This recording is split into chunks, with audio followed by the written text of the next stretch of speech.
घूमने चलते हैं। हाँ ठीक है, कहाँ चलेंगे? कहीं पहाड़ों पर? अच्छा आइडिया है। ठीक है, मैं बस की टिकट बुक करवा देता हूँ और अच्छा सा होटल भी देख लेता हूँ। ठीक है भाई, लेकिन जल्दी करो। लाइफ में इतना स्ट्रेस हो गया है कि कुछ दिन का रेस्ट तो बहुत जरूरी बन गया है। राज का शाम को फोन आता है राहुल के पास।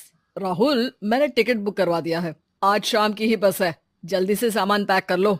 ठीक है, सामान तो मैंने पहले ही पैक कर लिया है। अब तो बस शाम का इंतजार है, जब हम बस पकड़ेंगे और निकल पड़ेंगे धर्मशाला की ओर। शाम को दोनों दोस्त बस स्टॉप पर मिलते हैं और फिर वहाँ से निकल पड़ते हैं शिमला की ओर। सुबह होते होते ये दोनों दोस्त शिमला पहुँच गए, जहाँ ये होटल पहुँचे और वहाँ से निकल पड़े पहाड़ों पर घूमने। राज, यहाँ पहाड़ों पर कितना सुकून है ना। दूर दूर तक सिर्फ और सिर्फ पहाड़ ही है, और घूमने आए लोग भी यहाँ कितनी मस्ती कर रहे हैं। हाँ भाई, ये तो है। चलो कुछ खा ले। दोनों एक रेस्टोरेंट पे पहुँच गए। वहाँ इनकी रेस्टोरेंट चलाने वाले लड़के से दोस्ती हो गई, जिसका नाम जितेंद्र था। जितेंद्र, तुम यहाँ कब से हो और रेस्टोरेंट खोलने का प्लान कैसे बनाया? अरे भाइयों, मैं तो यहीं का हूँ। बस बाहर कुछ साल के लिए गया था नौकरी करने, पर फिर लौट आया और अपने यहाँ ही रेस्टोरेंट खोल लिया। पिछले 6 साल से यहीं पर हूँ। अरे लेकिन जितेंद्र, एक बात तो बताओ, रेस्टोरेंट ही क्यों? कुछ और काम क्यों नहीं? और भैया, अपना तो ये मानना है कि आदमी दुनिया में कहीं भी हो, लेकिन उसे भूख तो लगेगी ही, और इसके लिए उसे खाना तो चाहिए ही। यानी ये धंधा कभी मंदा नहीं पड़ता, इसलिए ये काम शुरू किया था। लेकिन इस काम में क्या मुनाफा भी होता है या फिर बस ऐसे ही काम चल रहा है शौकियाना तौर पर?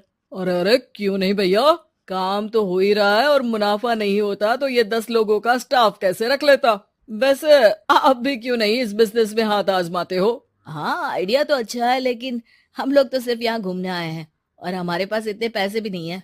और अब पैसों की चिंता क्यों करते हो? सिर्फ 5 लाख रुपए लगाकर भी आप काम शुरू कर सकते हो। अच्छा, वो कैसे? अरे, आप रेस्टोरेंट में मेरे पार्टनर बन जाइए। जो मुनाफा होगा वो आधा आधा बांट लेंगे। राज को ये सुनकर अच्छा तो लगा, लेकिन राहुल को इस ऑफर में कुछ दिक्कत लगी। उसने कोने में ले जाकर राज को समझाना शुरू किया।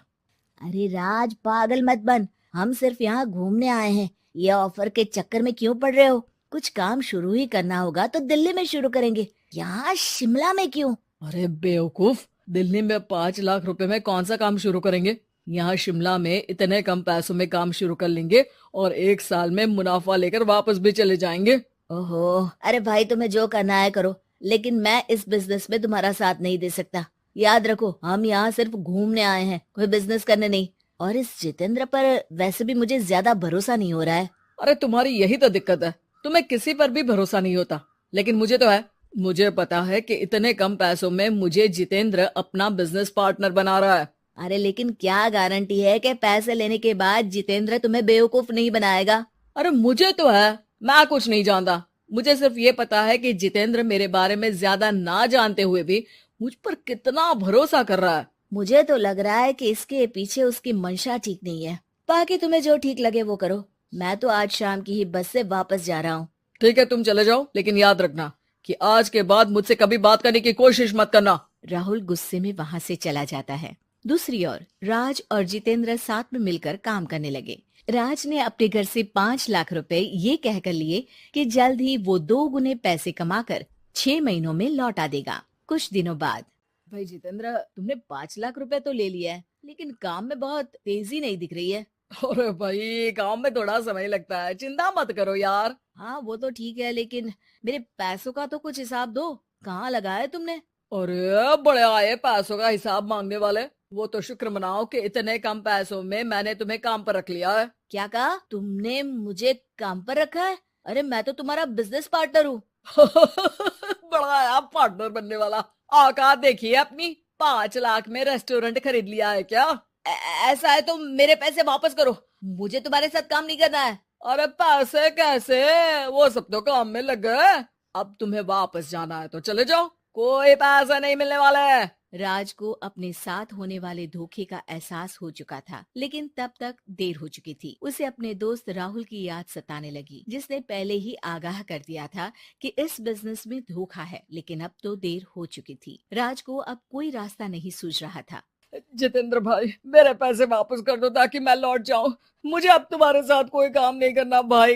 ये सुनते ही जितेंद्र अपने कुछ साथियों के साथ राज पर टूट पड़ा और उसकी जमकर पिटाई कर दी। राज बेहोश हो चुका था। जब उसने आंख खोली तो उसे अपने सामने पूरा परिवार, पुराना दोस्त राहुल भी दिखा। सभी को देखकर राज की आंख में आंसू आ गए।